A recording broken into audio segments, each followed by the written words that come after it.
Hey, so this is part two of how to soup up your AC system. This is what I was talking about. I think it was Arctic or thing with a polar bear on it. This actually is pretty good. I think they offered this at AutoZone. Um, Basically, plug it in on. Well, there's only one way to plug it in. It only fits one fitting. There we go. There's that one. The other fitting is down there. It won't fit there. So, as you can tell, it looks like it's overcharged, but it really isn't.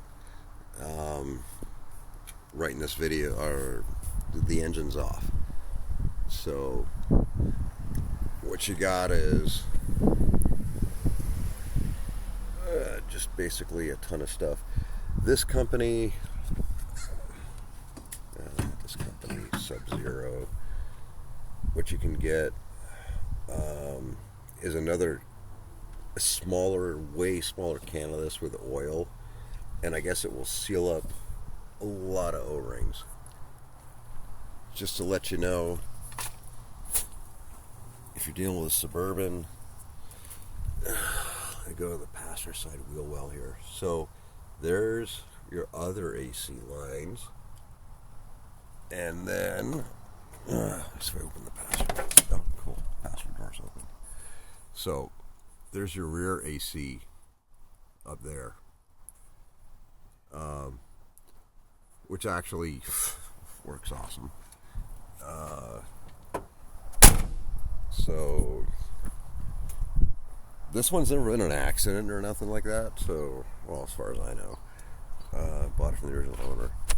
But I left the engine off so you can actually hear me talk. But I'm thinking about once a year, or at least I'm thinking once a year, I usually buy one of these cans and shove it in there, and it actually seals up the lines.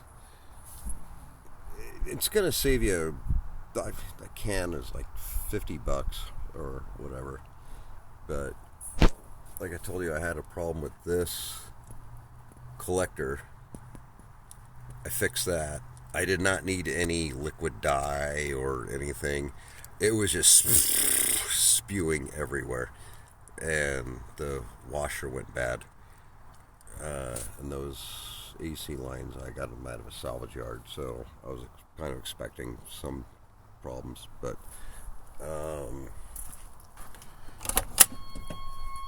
basically, what you want to do is fire up the truck, put the AC on max, blower motor. If you have your AC, put that on full, so that one is blowing hard, and you can hear me over here.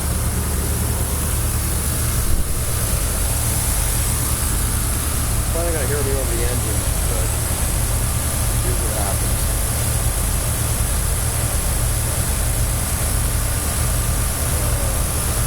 Shake the can a little bit. Move it.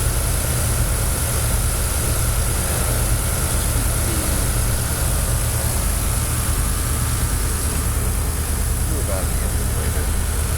Just keep the trigger going once in a while.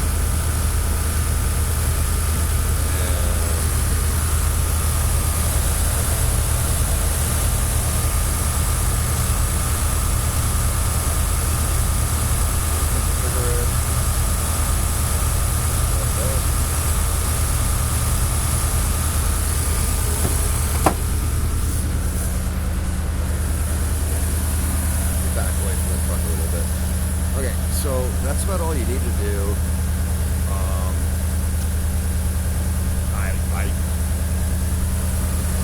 I think it's pretty cool. It actually, you're gonna get the AC back again just trying to save some people some money on. You're gonna figure out what AC problems you have. You might have an O-ring that's bad.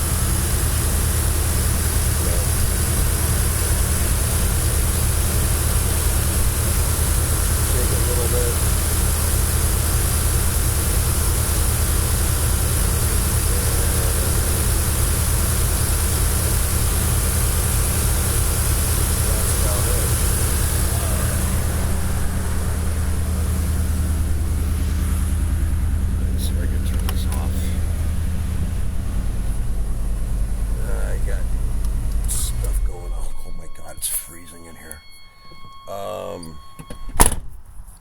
Turn the engine off so you guys could hear me.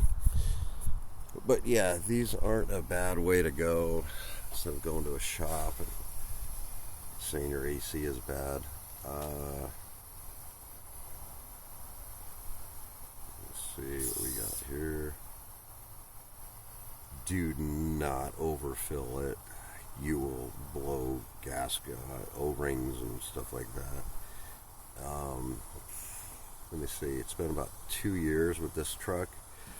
Maybe once a year I'll just buy one of these for $50 and put it in there. I'm sure I got a leak somewhere, but for the most part in the winter it actually, I know everyone thinks about AC just for cooling, but if you live in Pacific Northwest or whatever, having the air conditioner actually really helps out defrosting the windows, especially with the rear one too. It actually will just knock out all the defrost. It'll, you fire this thing up at like work or something like that at 2 or 3 in the morning. It actually does, if you have a really good AC system going.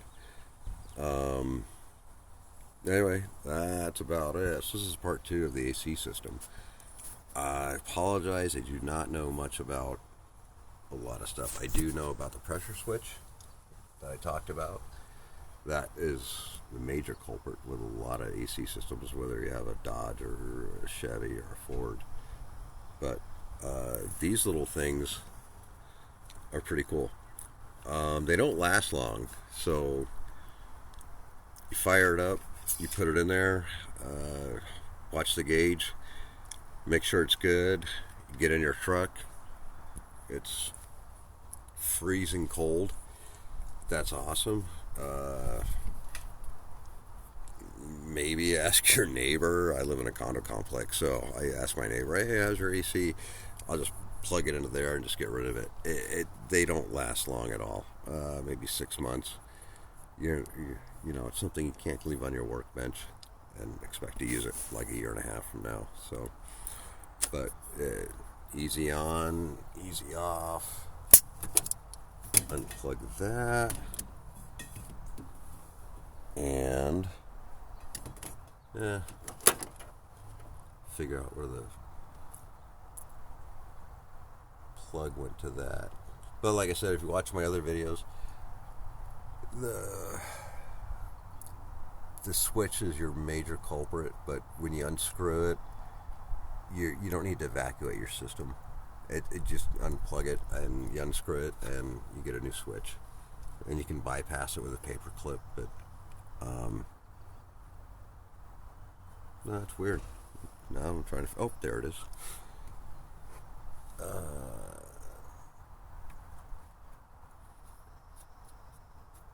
Oh, by the way, too, if one of these are leaking, it's just your standard valve core. Like if you get a flat tire and you want to change your valve stem out, that's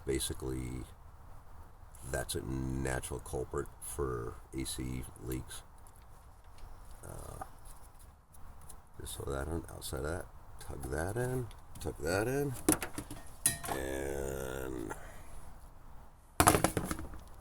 Jesus, gas is like $6 a gallon now, so at least this maybe will help you guys out. I get you full, so Sub-Zero with the polar bear on it. I think AutoZone or O'Reilly's is where I got this at. It was like 40 or 50 bucks. The secret is buy this in the winter. These things are like 30 bucks because I can't get rid of them. But once you crack the can open and you go to use it, you need to get. They're gonna last maybe 4 or 5 months or a month and a half, and then they're gonna be empty. They just high compression, but anyway. All right. Hope this helps you guys out, man. Bye.